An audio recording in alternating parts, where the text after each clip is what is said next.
ఆ స్తంభం బద్దలైపోయి అందులోంచి ఒక్కసారి విస్ఫులింగములు పైకొచ్చి పెద్ద కాంతి మండలం ఏర్పడి కన్నులతో చూడడానికి వీలు కానంత భయంకరమైన తేజస్సు ఒకటి బయటకు వచ్చింది.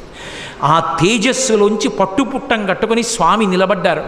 భయంకరమైనటువంటి గర్జన చేస్తుంటే ఆయన పాదములు తీసి వేస్తుంటే ఆయన యొక్క వేగాన్ని ఒత్తిడిని తట్టుకోలేక 1000 పడగలున్నటువంటి ఆదిశేషుడు సార్వభౌమము మొదలైనటువంటి దిగ్గజములన్నీ కూడా భూమి యొక్క బరువుని ఓర్చలేక తలలు వంచేసాయి.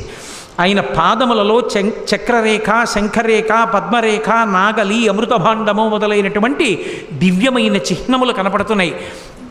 బలిష్టమైనటువంటి మోకాళ్ళు, ఐరావతం యొక్క తొండం ఎలా ఉంటుందో అటువంటి బలిష్టమైనటువంటి తొడలు, సన్నటి నడుం, దానికి పెట్టుకున్నటువంటి మువ్వల వడ్డాణం, ఆ చప్పుడు చేస్తున్నటువంటి గంటలు, మెడలో